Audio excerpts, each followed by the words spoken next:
Esta es la práctica 4 de remediación de suelos y acuíferos, titulada Análisis físico-químico del suelo. El equipo está compuesto por Melanie Castañeda, Camila Hernández, Evelyn Ramírez y Saraí Reséndiz Ortiz. Este es el contenido que abordará nuestra presentación. Bueno, a manera de introducción tenemos que para facilitar el estudio y organizar las características de los suelos, pues estas se dividen principalmente en características físicas y químicas.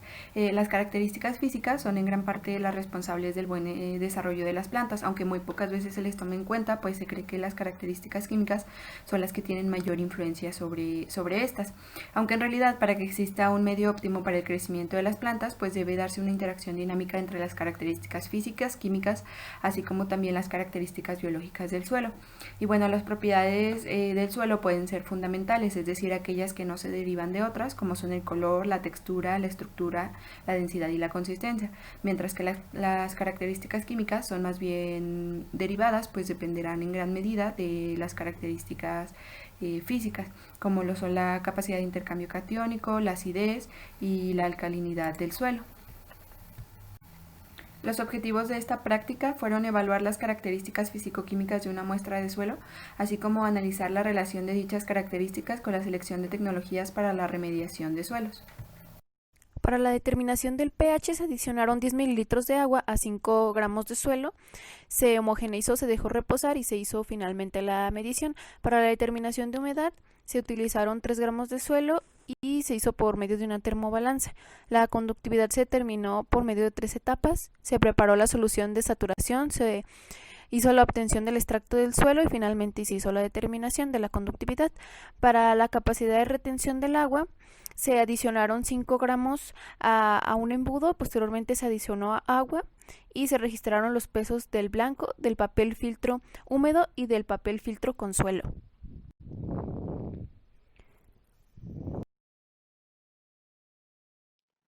Y bueno, el primer parámetro que consideramos para nuestro análisis físico-químico sería el pH, que para nuestras muestras arroja valores de 8.21 y 8.20, de acuerdo a la norma 021 de Semarnat del 2000 y a las clasificaciones que éste establece. Nuestros pH se encuentran en la clasificación de medianamente alcalino al encontrarse en un pH entre 7.4 y 8.5.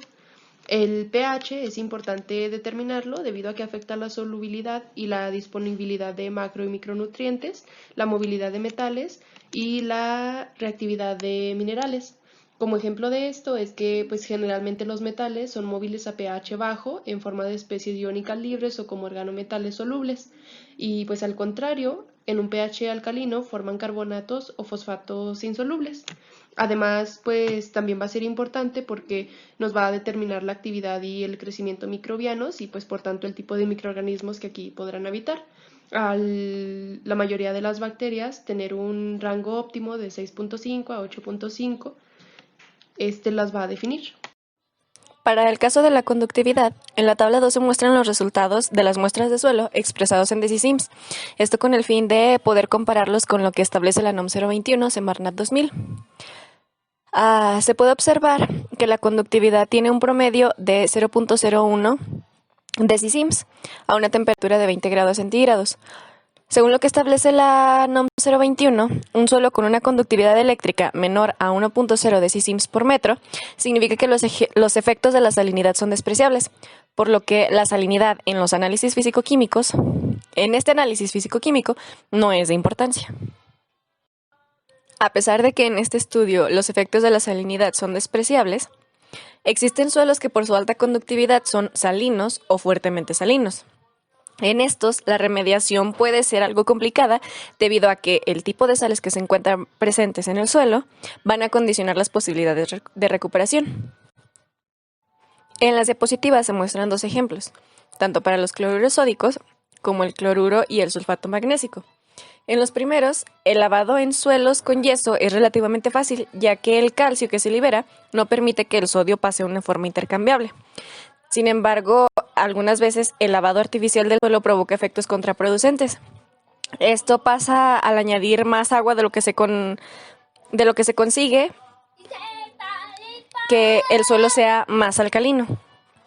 En cuanto al cloruro magnésico y el sulfato, la eliminación de estos en el suelo es difícil, ya que el magnesio, debido a su alta densidad, tiende a ocupar las posiciones de intercambio desplazando los iones monovalentes durante el lavado, por lo que su lavado requeriría enmiendas cálcicas.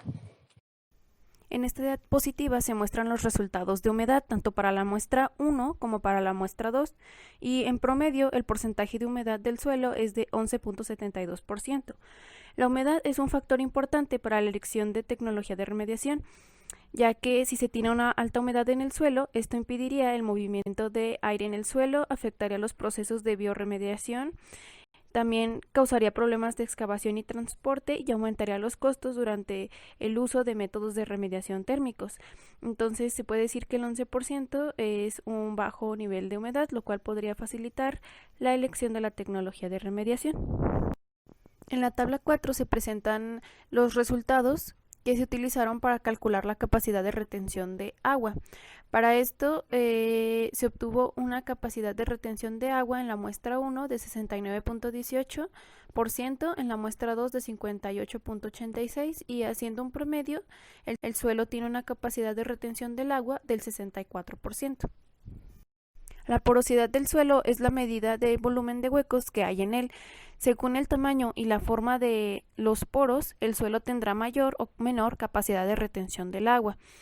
El agua puede quedar retenida durante periodos largos de tiempo y entre mayor sea la capacidad de retención del agua, el contaminante se distribuirá menos en el suelo y esa es la relación que tiene la porosidad con el movimiento del contaminante y la capacidad de retención de agua. Bueno, a continuación en la tabla 5 se presentan los resultados de la densidad real de la muestra de suelo. Se obtuvieron datos a partir de la experimentación del peso del pirómetro seco y con agua. La muestra 1 presentó una densidad real de 1.95 gramos sobre mililitro y la muestra 2 de 2.16 gramos sobre mililitro, obteniéndose así una densidad real promedio de 2.06 gramos sobre mililitro. Y bueno, antes de considerar la aplicación de cualquier tecnología de remediación, pues es fundamental conocer ciertas características tanto del suelo como del contaminante y de los organismos vivos, ya sea plantas, hongos o bacterias que se encuentran presentes en el sitio y que pues además tengan cierto potencial metabólico para degradar los contaminantes. De esta manera pues los procesos de remediación dependen de estos tres factores que acabo de mencionar y además pues deben encontrarse en equilibrio.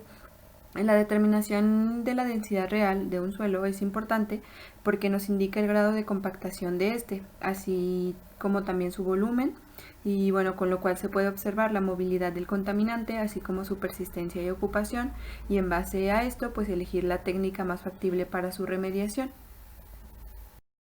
Y bueno, como conclusiones tenemos que el pH de nuestra muestra se encuentra en la clasificación de medianamente alcalino con un promedio de 8.205.